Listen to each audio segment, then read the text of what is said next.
1976, the United States celebrates 200 years of independence and freedom. A vigorous Jimmy Carter was heading for the presidency.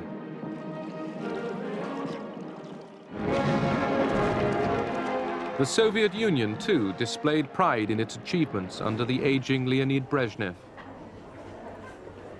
Both leaders promised to reduce East-West tensions. But within 4 years, the promises had turned to anger and mistrust. The Cold War was far from over.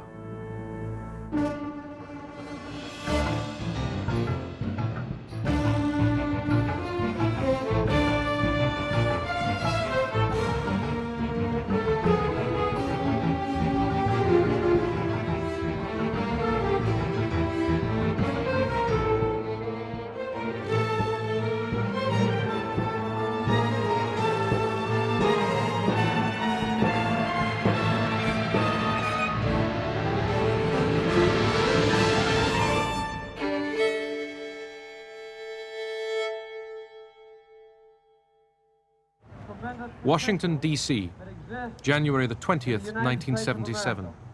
I believe the future is going to be very bright for all of us. You're partners of mine. Together, I'm sure we'll reach for greatness, and we'll never disappoint the people who put their trust in us. Thank you. Have a good time. We'll be seeing you tomorrow, a lot of you. President Carter aimed to restore self-confidence at home and American leadership abroad. Jimmy Carter was a completely fresh face. He was, in essence, an outsider. Nationally, most people had never heard of him. Jimmy who? Jimmy Carter. Jimmy who? I don't know who he is. Jimmy Carter's basketball player, isn't he? He would say things like, "I will never lie to you. I believe in God. I have always been faithful to my wife." Now, in Washington, you can imagine the reaction was jaded and disbelieving and contemptuous. But people liked this very much. They wanted someone who was fresh and someone who was new and someone who was unsullied by the traumas and problems and corrosion of the past.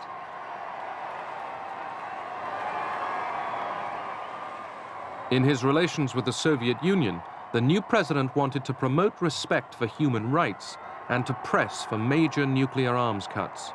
And we will move this year a step toward our ultimate goal, the elimination of all nuclear weapons from this earth. President Ford and the Soviets had made an interim agreement on nuclear arms cuts at Vladivostok in November 1974. The agreement established common ceilings for strategic arsenals. President Ford's successor, Jimmy Carter, wanted to go much further. Brezhnev would be urged to put the arms race into reverse. Uncertain of Carter, Brezhnev reaffirmed his faith in détente. Я от имени партии и всего народа заявляю, наша страна никогда не станет на путь агрессии, никогда не поднимет меч против других народов.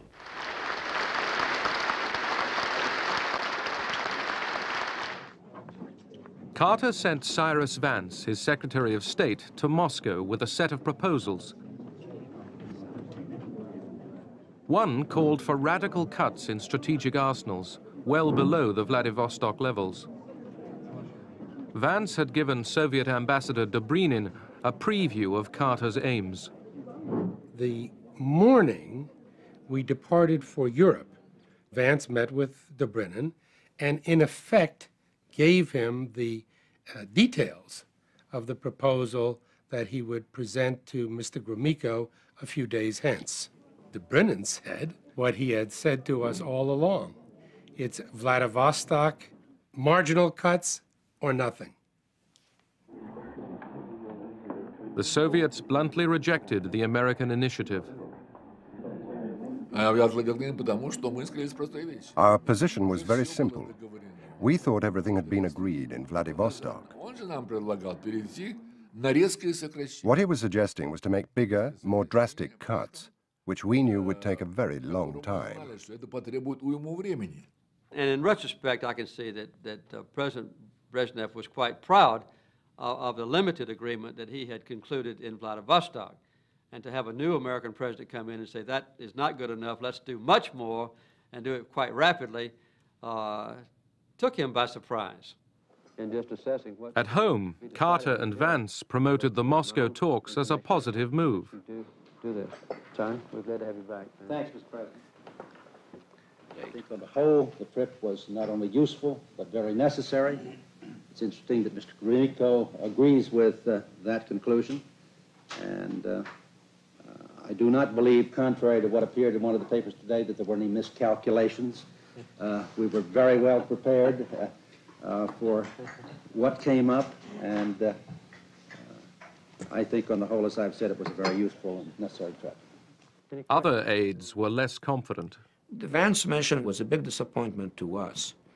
The Russians adopted a very intransigent attitude, and that was a disappointment to those who thought that perhaps we could start the new administration, the Carter administration, with some wide-ranging agreement with the Russians. It became clear that this would be much more difficult. I think most of us on the American side knew the fat was in the world publicity fire. That here the Carter administration had gone to Moscow with new hopes, new dreams to limit the nuclear arms race, and had failed. That it meant somehow we didn't understand the Soviets, that the Carter team was inept, and that we would not be able to manage Soviet-American relations. So this was to be a deep stab wound. Carter proposed a 3% increase in the American defense budget. But those who saw détente as a trap demanded not parity, but nuclear superiority. There was a strong view that détente was not working, that the United States was becoming progressively weaker. The Soviet Union, not only progressively, stronger in relationship to the United States and the West, but also more aggressive. Новейшие достижения наших ученых, инженеров, рабочих воплощены в оружии армии и флота. И прежде всего в вооружении ракетных войск стратегического назначения главной ударной силы советских вооруженных сил. Мы в одной из частей ракетных войск. The Soviets were still pouring resources into their military buildup.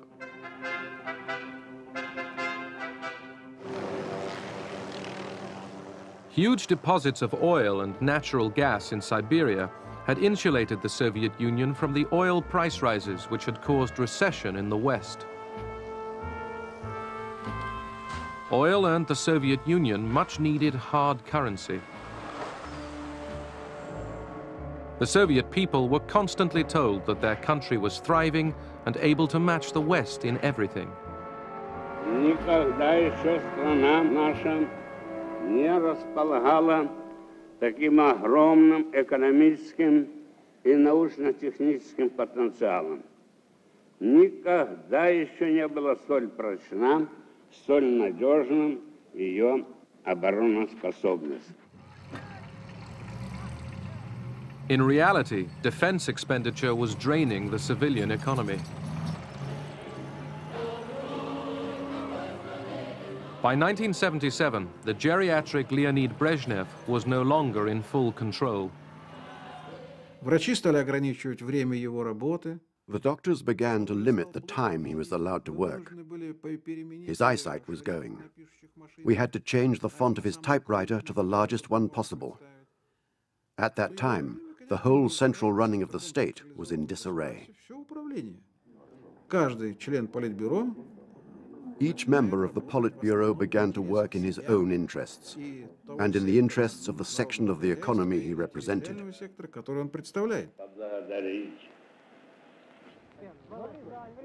Beyond the Kremlin, ordinary Russians were increasingly apathetic. Living standards were poor. Communist idealism had evaporated. Everyday life was drab.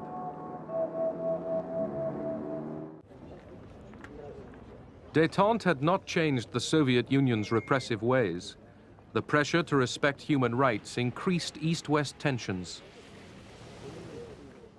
In 1975, Brezhnev, Ford, and 33 other leaders had signed the Helsinki Declaration.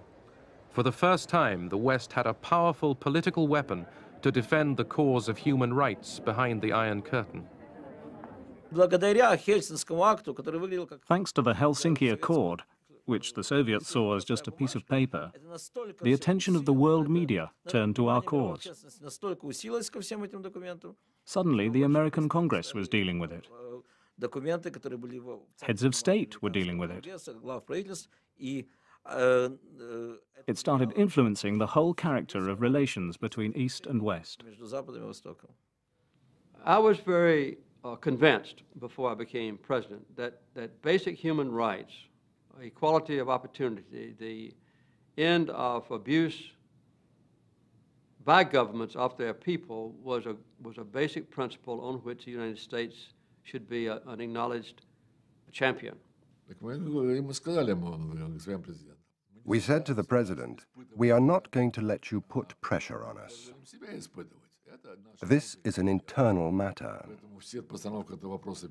We are not going to discuss the subject with you." I was deeply committed to human rights.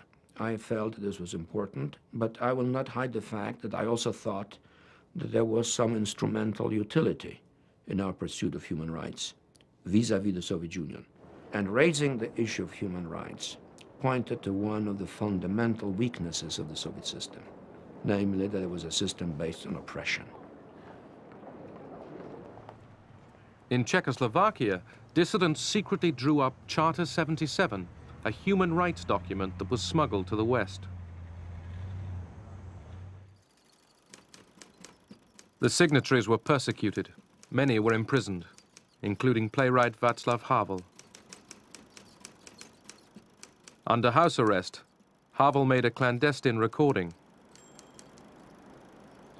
That special house, what you see now, it isn't a dream of Corbusier, but I think more a dream of George Orwell, because it is a house of police which it built 3 months ago, and the whole day, every day, they live inside and they follow all my steps and everything what I do in my country house. Sometimes they are here also during the night, but mainly only during the day. They are my new neighbors. Even as he walked his dog, police kept close. Yet he had a sense of freedom and achievement. I know from my experience collecting signatures for the Charter how tortuous it was for people till they decided to sign. When they did sign, they found themselves in a state of euphoria. It was a community of free people in the middle of an unfree society. They had a feeling of harmony with themselves.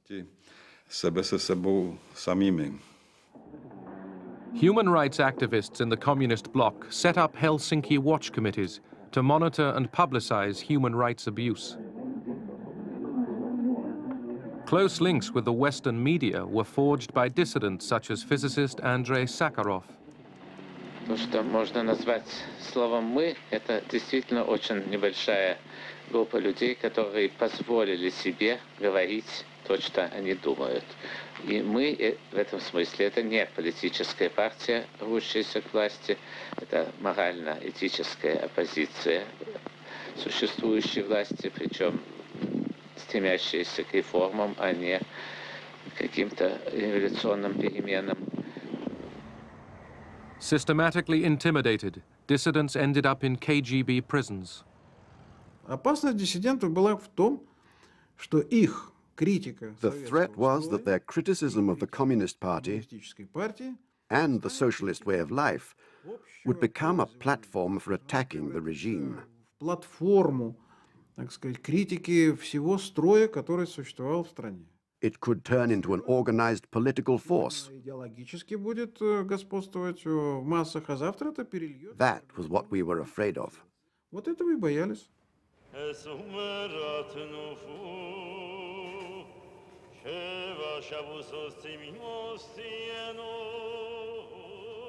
Jews were a distinctive group among the dissidents. They claimed the right to leave the Soviet Union, but many were refused exit visas and became known as refuseniks.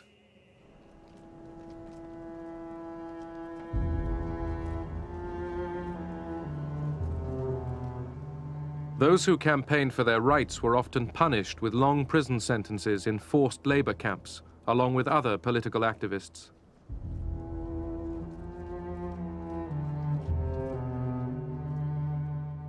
One refusenik imprisoned in Latvia was Yakov Raskin.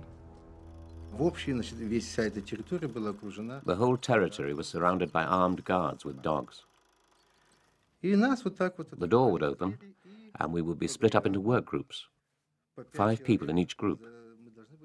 Then, in a few seconds, we had to jump into those trucks, and it was like a closed cage inside. I could see people outside in the streets. Everyone was getting on with life, and I was jealous of them all. I was envying them, and my heart was aching.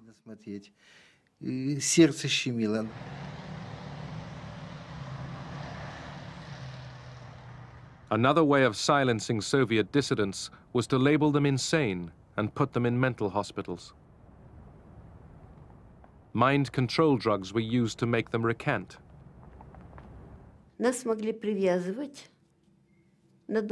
They would tie us up for long periods.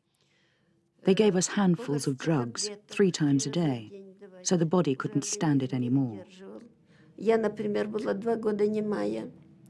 I was dumb for 2 years. I couldn't speak. My whole mouth and jaw were paralyzed. My tongue was swollen. My arms and legs were shaking. I was dribbling. I couldn't eat. I couldn't unclench my teeth to force the food into my mouth.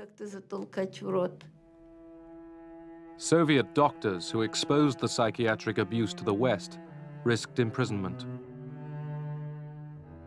Dr. Anatoly Karyagin was jailed for 12 years. I said to myself, I can't be silent when people are kept in psychiatric hospitals for their political beliefs. We can't live on our knees like slaves when they do these things.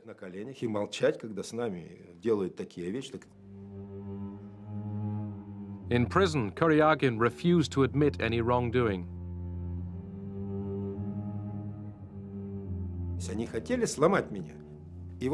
They tried to break my will. In January, they opened all the doors, letting in the cold air. They poured cold water on me. My body came out in huge pimples. They put a bowl of hot water next to me and said, "Wash yourself." I just lay there next to that hot water because I was protesting. It was like having food put in front of you on a hunger strike.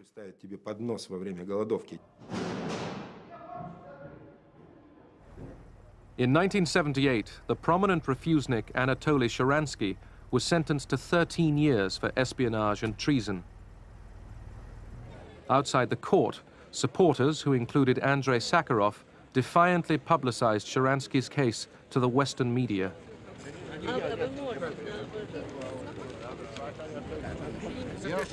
The KGB and the police looked on.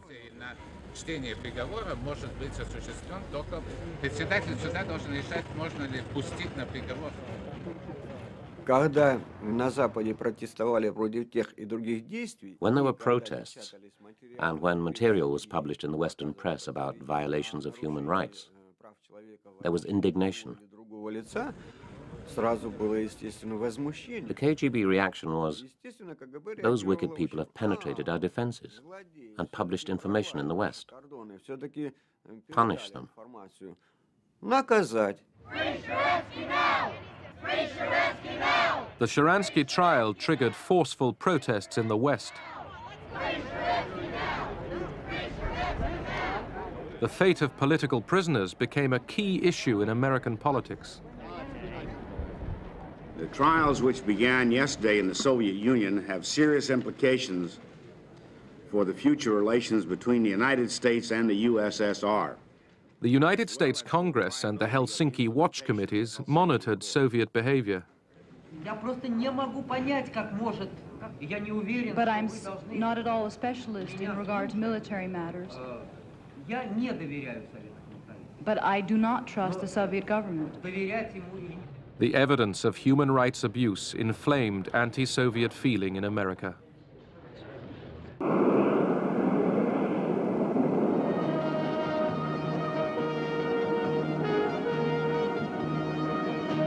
Moscow and Washington were clashing over human rights. They were updating their arsenals. Yet they stepped up negotiations for a new arms limitation treaty, SALT II.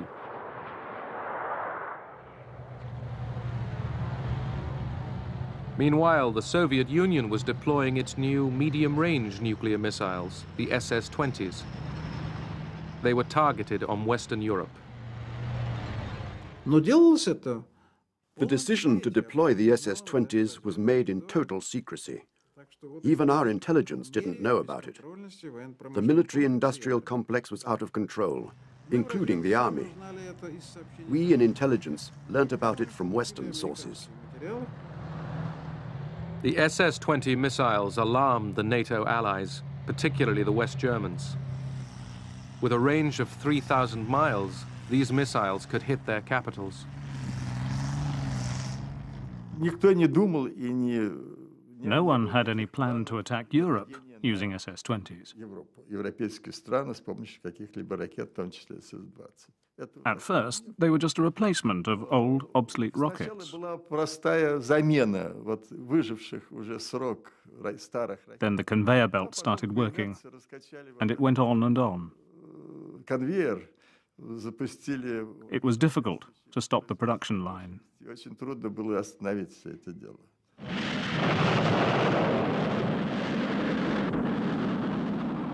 Yet the new Soviet missiles were not on the agenda of the SALT II negotiations. In my view, it was dangerous that the Americans refused, for such a long time, to include the Soviet SS-20s in the ongoing arms reduction talks. I remember being somewhat startled when Chancellor Schmidt started making a big issue out of the SS-20s.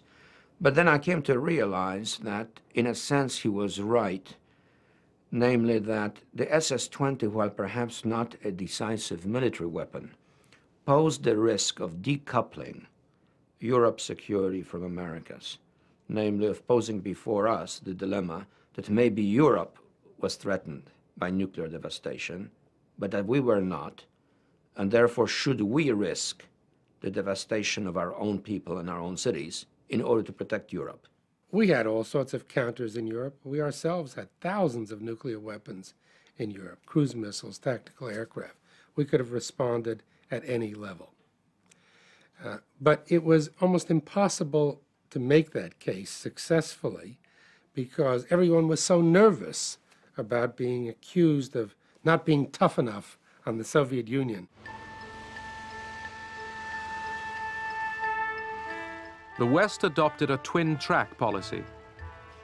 America would develop its new generation of rockets and allow Moscow 3 years to negotiate limits on medium-range missiles. If no agreement was reached, nuclear-tipped American cruise and Pershing weapons would be stationed in Europe and targeted on Soviet cities. America's handling of the negotiations troubled the German chancellor. Sie immer noch in Sachen They still didn't push the Soviets strongly enough on the issue of a mutual withdrawal of medium-range missiles. I remember the Soviet Prime Minister, Kosygin, with undisguised triumph said, "The Americans aren't mentioning the SS-20s at all. So you're completely isolated."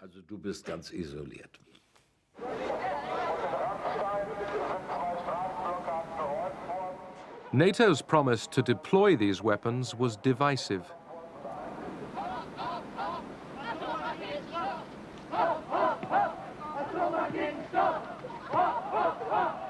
In Western Europe, fear of the missiles created a new mood of resistance to the arms race.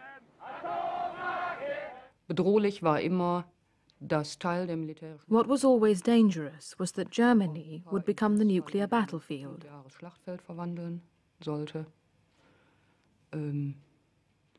That made the people very upset and angry. It was now crystal clear that military armament did not bring security. It actually undermined our society's safety. The peace movement gained increasing influence in German politics.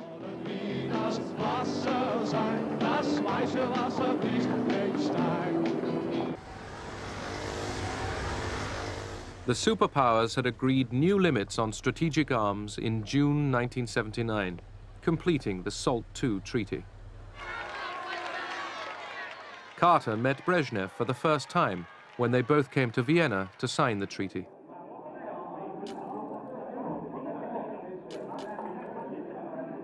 But Carter's plans for detailed talks with Brezhnev fell through. Общий упадок умственных и физических сил. Поэтому, конечно, переговоры, которые были He was physically and intellectually deteriorating. они носили не тот характер. Carter hoped that he would be able to speak without papers on a wide range of international issues. Вообще про международные положения. But Brezhnev was in no condition to do that. Дискуссию провести. Брежнев был не в состоянии. His abilities were limited by his meager knowledge and by his poor state of health. Знаниями очень довольно скудными, и познаниями, и к тому же состоянием. When I proposed that we make these changes in nuclear weaponry, he said, God will never forgive us if we don't succeed. And, you know, coming from a leader of an atheistic communist country, this surprised everyone. I think the most surprised person at the table was Gromyko, who looked up at the sky like this and did his hands in a peculiar way, as though this was a shocking thing for Brezhnev to say. Договор ВСВ-2, он давал возможность ограничить... The SALT II agreement made it possible to limit the arms race. Потому что в то время уже вот... This was very important to the Soviet Union. ...на вооружение, и не только стратегическое. Because at that time, our expenditure on all weapons had begun to have a negative effect. It was affecting the growth of production. It was affecting the living standards of the population. Essentially, that agreement was what was agreed to in Vladivostok. We had done some things to it, I think, to improve it, clarify. But in terms of cuts, they were more or less what had been agreed to 3 years before. And in terms of limits on the developments of new weapon systems, there were none. So we had labored for almost seven years and produced an arms control mouse. Ну, во время подписания, там вот уже потом уже мы шутили, разговор... So the treaty was signed. Marshal Ustinov asked Gromyko, are they going to kiss each other? Because Brezhnev liked to kiss. Gromyko said, I don't know, we'll see. Ustinov said, no, they aren't. Gromyko said, I'm not sure. Brezhnev began to kiss Carter, and Carter was forced to kiss Brezhnev, for which the American media gave him a telling off. The treaty was condemned by the American right. SALT II is not strategic arms limitation. It is a strategic arms buildup with the Soviet Union authorized to add a minimum of 3,000 nuclear warheads to their already massive inventory. The Carter administration's principal argument for ratifying SALT II was that no one will like us if we don't. You know, isn't it time that we made him understand we don't really care whether they like us or not? We want to be respected.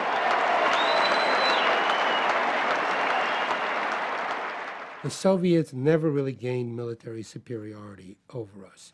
It was just part of the psychodrama in America to use that issue to galvanize Americans about this larger legitimate question of the strategic competition between our two countries and two philosophies.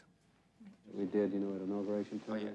Carter increasingly was charged with being soft on the Soviets. His critics pointed to Soviet expansionism in Angola and the Horn of Africa. They warned that America's oil supplies were threatened. They feared that America's vital interests were under attack. Then the Shah of Iran was overthrown. Oil-rich Iran had been an American client state. Now Islamic fundamentalists took over. They were led by the exiled Ayatollah Khomeini. Denouncing the United States as the great Satan, he returned to Tehran in triumph.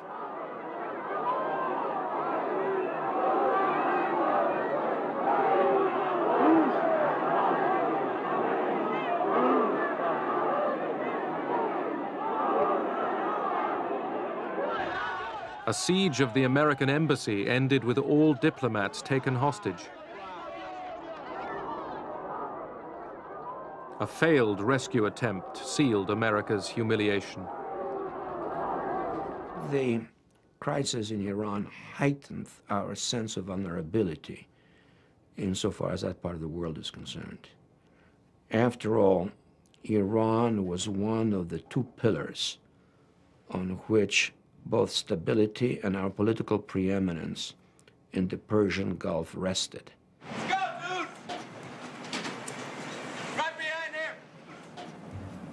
In the United States, oil shortages after the loss of Iran led to long lines at the pumps.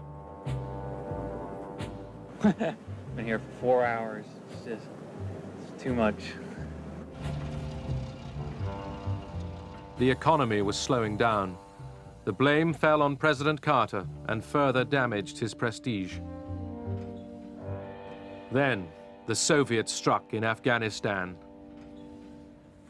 This invasion is an extremely serious threat to peace because of the threat of further Soviet expansion into neighboring countries in Southwest Asia, and also because such an aggressive military policy is unsettling to other peoples throughout the world. This is a callous violation of international law. Carter saw the invasion as part of a wider Soviet plan.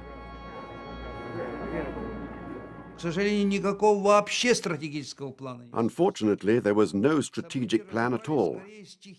Events were developing chaotically.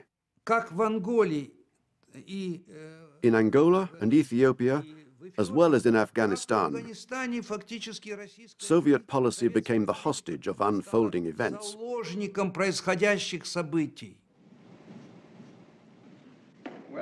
The invasion of Afghanistan ended détente. President Carter gave up hopes of congressional approval to the SALT II treaty. He organized punitive international sanctions against the Soviet Union. Carter called for a boycott of the 1980 Moscow Olympic Games. America stayed away. As a gesture, the boycott was futile. It proved unpopular at home, and the Games went ahead anyhow.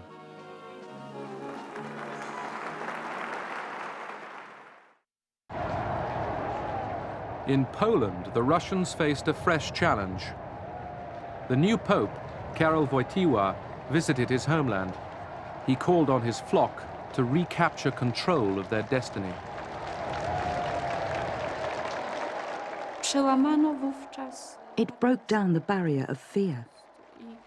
Ale i dla społeczeństwa, We saw that if we could stick together in solidarity, the authorities would have less power.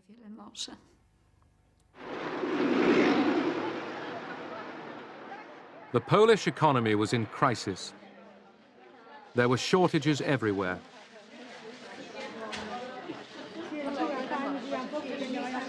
Western loans had been squandered, and the country was burdened by foreign debt.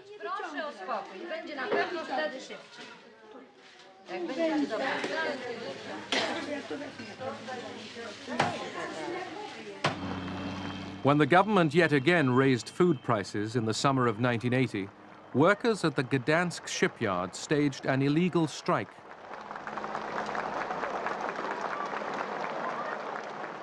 The strikers drew up a 21-point list of demands and refused to leave the shipyard until they were met.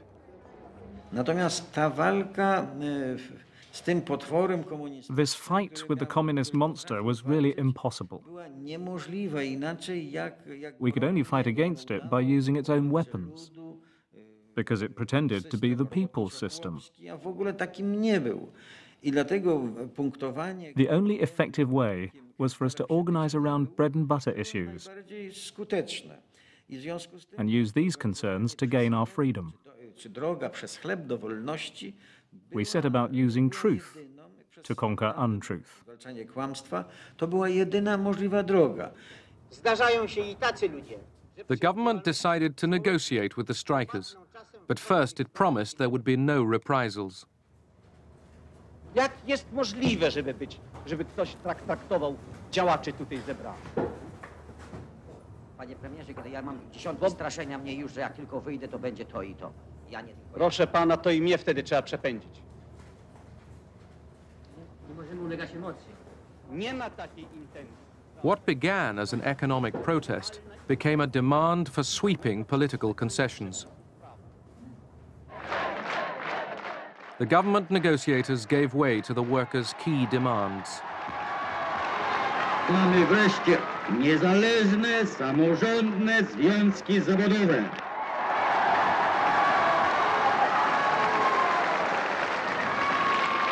Mamy prawo do strajku. The workers were joined by intellectuals. Together they formed a new movement, Solidarity. Support spread throughout Poland. Był pierwszym w życiu For the first time, they had a taste of being citizens, to jest with civil liberties, which you don't forget. życie dotychczasowe w ustroju komunistycznym, to jest For someone who had lived under communism, it was like a narcotic or fresh air. negatywnie ten podział narkotyk, od którego się uzależnia. Pozytywnie jak zasmakowanie świeżego powietrza. It was like having your identity for the first time. Solidarity was given massive coverage in the Western media. The United States provided crucial covert assistance. We tried to meet their specific requests, what they asked us for, and those requirements were conveyed to us through a variety of channels. They wanted communications equipment of various kinds, offset printing presses, radio equipment, things of that sort.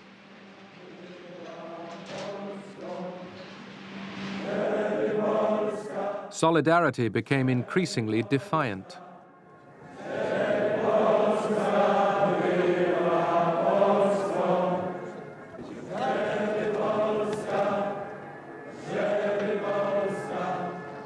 As the movement began to challenge the communist system, Moscow watched with growing alarm. По всем линиям шло давление на польское руководство. We exerted pressure on the Polish leadership all the time to take more decisive measures to restore order. By December 1980, Soviet pressure on the Polish leadership was intense. Warsaw Pact forces were massed around Poland's borders. The message was obvious: curb solidarity, or there is worse to come. American concern grew. The critical moment came in December of 1980, when the Soviets were poised to intervene in Poland. We did everything we could to mobilize international opinion, to galvanize maximum international pressure on the Soviets, to convince the Soviets that we will not be passive. Наше руководство и мы Our leadership, including we the military, thought that under no circumstances should we move in the troops. We said one Afghanistan is enough. We will have to make the Polish comrades solve the problem with their own forces. The Kremlin, bent on ending Solidarity's mutiny, leaned forcefully on the Polish leader, General Jaruzelski. Soviet actions were influencing America's 1980 presidential elections. Carter faced difficult odds. The economy was slack. Americans were still hostage in Iran. The Russians were still in Afghanistan. There was what he himself called a growing spirit of malaise in the United States. And that malaise related, I believe, to popular sense of the decline of American strength and of Western strength, and also of American clarity and purpose in the world. Carter's opponent was the Republican, Ronald Reagan. Thanks very much. Now, if the boat doesn't go straight, it's because they tell me I got to steer it for a bit. Hang on, everybody. We have got to stop letting all of these events catch us by surprise, as Carter has been caught by surprise. We have got to control events to the place that we don't run into a crisis that inevitably leads to war. Reagan won the election by a large margin. He had promised much tougher policies against Moscow. It was necessary to show that détente couldn't work in order to go beyond it and to re-engage in the Cold War, to re-establish a set of objectives that was aimed at victory in the Cold War rather than ending it by accommodation. America's hardline policy boosted morale in Poland. Solidarity now had 9 million members supporting their fight for economic reform and political rights. Strikes gripped the country. The Soviets were tightening the screws on the Poles. Brezhnev pressed Jaruzelski to plan countermeasures. Ja otrzymałem posłanie od Breżniewa. To posłanie miało charakter I received a letter from Brezhnev. niedopuszczający. This letter had the character of an ultimatum, warning Poland not to change its structure and policies. If we made any changes, we should expect military intervention. Interwencja ze wszystkimi jej skutkami.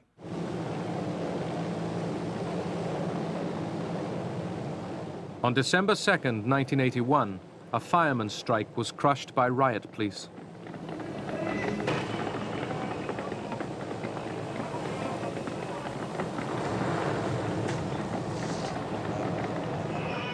It was a warning to Solidarity that the authorities were ready to use force.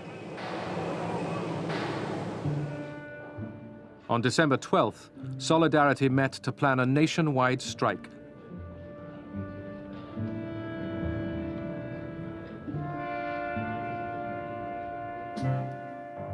That night, the Polish government sent in the army. Solidarity's leaders were arrested. Solidarity was banned. President Jaruzelski declared martial law. Obywatelki i obywatele, wielki jest ciężar odpowiedzialności, jaka spada na mnie w tym dramatycznym momencie polskiej historii. Obowiązkiem moim jest wziąć tę odpowiedzialność. Chodzi o przyszłość Polski.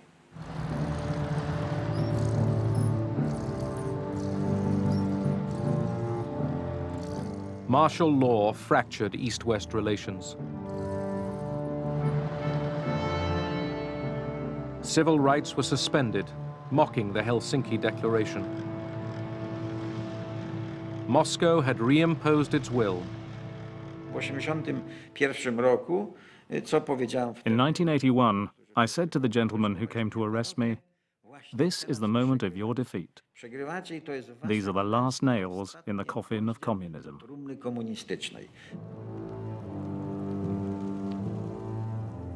The fires of rebellion burned on.